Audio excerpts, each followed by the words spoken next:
Bueno, muchas gracias a todos, a todas. La verdad que tuve una mañana con varios accidentes por temas no de tráfico, sino de cuestiones de gestión, pero estoy muy contento de poder estar acá, de compartir con ustedes el cierre de esta reunión, de esta jornada, de este plenario.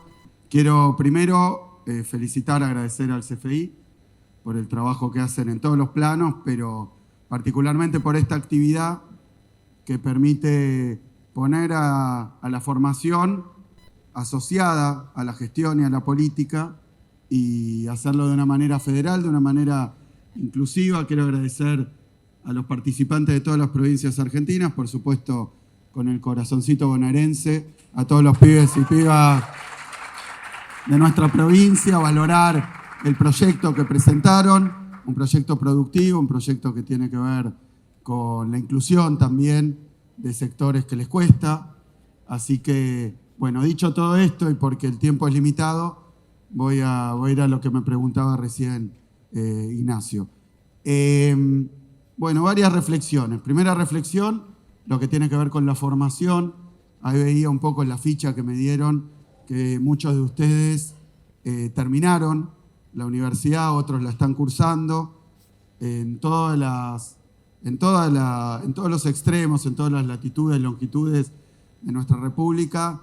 Hay universidad, por supuesto, también privada, pero sobre todo un sistema de universidad pública, que es un verdadero orgullo para la Argentina, que es una particularidad de nuestro país. Nuestro país fue el país donde se llevó a cabo a principios del siglo XX la famosa reforma del 18, una reforma universitaria que le dio a nuestro sistema una apertura, una particularidad que tiene que ver con el gobierno, con la libertad de cátedra, la libertad de pensamiento crítico. Y luego de esa reforma del 18, en el año 49, se hizo para mí el paso más importante y decisivo que pone a la Universidad Pública Argentina en un lugar donde pocos sistemas pueden estar en todo el planeta, que es la gratuidad. En el 49 se vuelve a la universidad un lugar de progreso, de ascenso social, donde van los hijos de trabajadores, primeras generaciones de estudiantes universitarios, cuyos abuelos, bisabuelos, padres no pudieron pisar una universidad y que a través de la formación universitaria, bueno, pueden disponer el acceso a un futuro mejor en lo individual, en lo colectivo y en lo nacional. Así que lo primero que les quiero pedir acá, porque tal vez se pasa por alto, tal vez no es el lugar donde es el eje de la discusión, pero lo quiero traer acá. Hay que defender la universidad pública gratuita. No podemos permitir que con miradas privatistas y miserables dejen afuera a los pibes y pibas de la posibilidad de, a través de la formación universitaria. Lo digo también, vos decías docente. Yo trabajé durante mucho tiempo en la Universidad de Buenos Aires, luego también en otras universidades del conurbano bonaerense, y a veces me llama la atención para aquellos que pisamos, que queremos y que trabajamos tanto tiempo en la universidad, que algunos digan, bueno, la universidad pública y gratuita es un gasto, es algo que requiere demasiados recursos y para colmo termina fomentando una especie de endogamia donde a la universidad acceden, dicen, los sectores ya pudientes, los sectores que tienen que ver con el mayor nivel económico. Es mentira. En la Universidad Pública Argentina, en las universidades del conurbano, 80-90% son hijos de trabajadores, hijas de trabajadores que jamás pudieron en su familia acceder a la universidad. A veces con mentiras nos quieren convencer de modelos que no han servido tampoco en otros lados. Así que, bueno, empiezo con la defensa de la universidad pública y sigo con la discusión de lo que pensaba, ¿qué pensamos de país? Bueno, ¿y qué tiene que ver con esto de la formación? ¿Y qué tiene que ver con esto del análisis, del pensamiento y de la preparación? Yo creo que voy a decir algo que es evidente, que hay un mundo hoy en transición, en transformación, ¿no? Un mundo que está cambiando, el planeta. Hoy estamos atestiguando cosas que no pasaban hace mucho tiempo.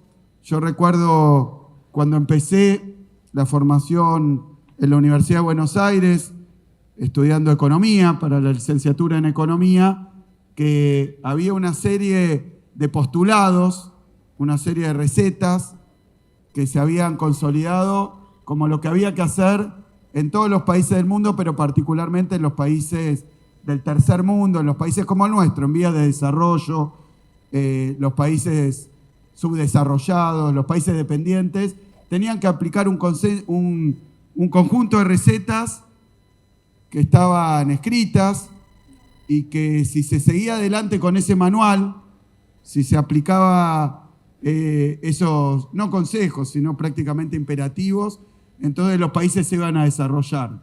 Lo decía recién el gobernador de Mendoza, tantas frustraciones, ¿no? Pero también tantas recetas equivocadas. Durante los 90 había una suerte de manual de instrucciones para los países como Argentina, que se conoció como el Consenso de Washington. El Consenso de Washington constaba de 10 puntos que tenían que ver con la desregulación, con la flexibilización laboral, con la reducción del gasto público, con la apertura de las importaciones, con la privatización de lo que entonces habían sido empresas públicas. Ese Consenso de Washington era el consenso neoliberal. Principios de los 90 era después de la caída del muro. Y lo que se instaló, lo que se llegó a pregonar era que con la caída del muro de Berlín se iniciaba una etapa guiada por las recetas neoliberales donde a todos los países les iba a ir muy bien si aplicaban estas instrucciones. Ese Consenso de Washington tenía que ver también con un mundo de primacía de Estados Unidos, con un mundo donde entonces los países como Argentina tenían que abrir completamente sus economías. Si eso llevaba a la desindustrialización, si eso llevaba a la dependencia, no importaba, porque a todos nos iba a ir igual de bien, porque iba a haber una convergencia en el nivel de desarrollo de todos los países del mundo. Y mencionaba el gobernador experiencias de países vecinos, como Uruguay o como Chile, que a pesar de estar en la misma región geográfica y a pesar de ser tan cercanos cultural e idiomáticamente a nosotros, tenían una diferencia con Argentina. Y esa diferencia es que en esos países había muy bajo nivel de desarrollo industrial. La particularidad de Argentina es que es un país con recursos naturales, con enormes riquezas, con una pampa húmeda, bueno, acá los que somos de la región centro, pero también con riqueza petrolera, con riqueza minera.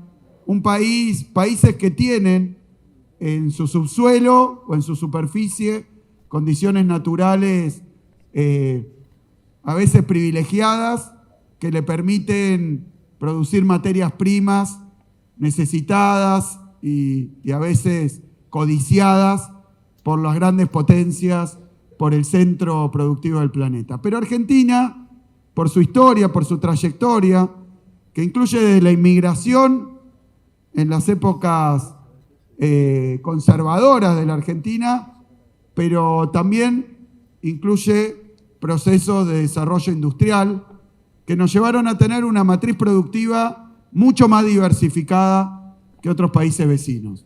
Como puede ser Bolivia, como puede ser Paraguay, como puede ser Uruguay, como puede ser Chile, y con excepciones, porque también está el caso de Brasil, que tiene la similitud de haberse industrializado. ¿Qué se proponía? La desindustrialización. El Consenso de Washington, sus políticas neoliberales, eran políticas de desindustrialización. Así que yo tampoco, sin ánimos de polemizar, vengo a decir que en nuestro país y en otros se aplicaron a rajatabla las políticas neoliberales, incluso durante épocas democráticas.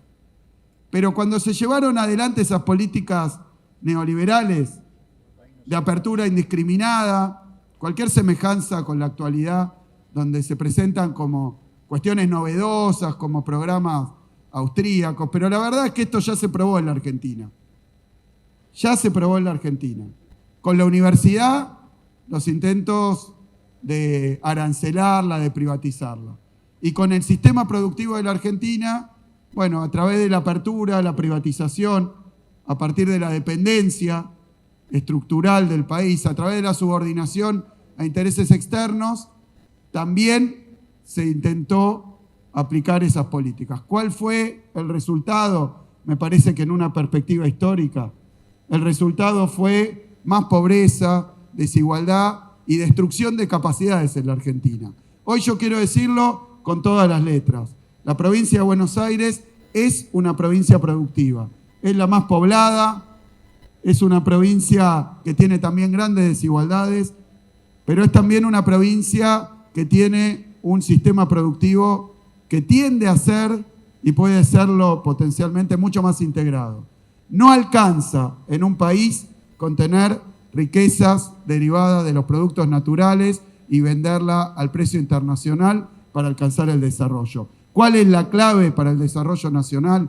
Que las riquezas naturales que tiene la Argentina se industrialicen y se les genere valor agregado en nuestro país con mano de obra nacional y con trabajo argentino. Acá el problema no es si los minerales salen del subsuelo argentino o incluso los productos alimenticios salen de la pampa o de las tierras de la Argentina o del interior de la Argentina. El problema es que a eso se le agregue valor en la Argentina. Acá el problema es el trabajo argentino, la producción argentina, para que esas riquezas después redunden en bienestar para los argentinos, no para grandes corporaciones, no para intereses extranjeros, sino para los argentinos y argentinas que trabajan su suelo, que obtienen la riqueza de su subsuelo. Así que coincido con esta discusión y coincido con estos desafíos en un mundo en transición. ¿Qué es el desarrollo? El desarrollo es generar riqueza. La riqueza se mide de varias maneras. La riqueza per cápita tiene a veces esa particularidad que tienen los promedios, ¿no?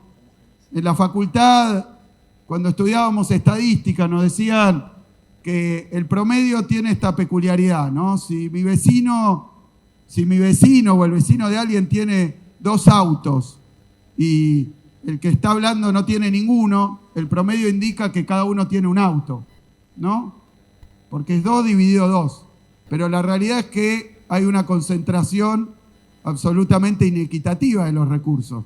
No alcanza con la riqueza per cápita estudiada como la división de la producción de un país por la cantidad de habitantes. Lo que importa, y creo que es el programa para las generaciones que vienen, es que esa riqueza esté bien distribuida. Lo que importa es que nadie se quede atrás. Lo que importa es que no solo los bienes materiales, sino también las capacidades y sobre todo las oportunidades estén mejor distribuidas. A mí me parece que hay que pelear por el desarrollo de la Argentina. Pelear por el desarrollo de la Argentina, y yo se lo digo a quienes vienen después y que se están formando, porque a veces hay una mirada ingenua también de la política. La política, por supuesto, que es democracia, que son consensos, por supuesto que buscar puntos en común, pero la política también implica muchas veces, y lo vemos hoy, incluso con los países dominantes, con los países más grandes, la política implica dar debates, dar discusiones, participar en disputas y defender lo propio.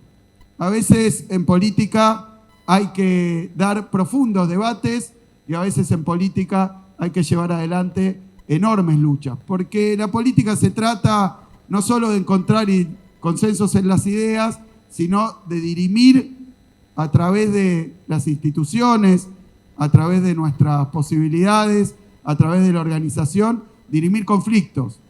Y esos conflictos a veces son, aunque no nos guste, fuertemente fuertemente disruptivos, implican disputas, porque implican intereses, porque implican apropiarse a veces de recursos escasos. Así que en ese sentido yo quiero hablar de desarrollo, pero no alcanza con hablar de desarrollo. Hay que hablar también de un desarrollo con fuerte contenido federal. Hay que hablar de desarrollo con fuerte contenido nacional. Y hay que hablar también de desarrollo con determinados objetivos que tienen más allá de la generación de riqueza, sino también cómo se apropia y cómo se distribuye la riqueza. ¿Queremos desarrollo? Sí, pero desarrollo federal, desarrollo nacional y desarrollo con equidad para todos y todas las argentinas. Así que importantísimo, me parece a mí, ponerle esas notas. Hay que pensar, hay que debatir, hay que discutir, pero después hay que defender al pueblo argentino. Así que muchísimas gracias a todos, a todas, gracias al CFI y a esta platea de pibes y pibas de la Argentina. Digo, nunca se olviden de algo que es de la celeste y blanca. Muchísimas gracias.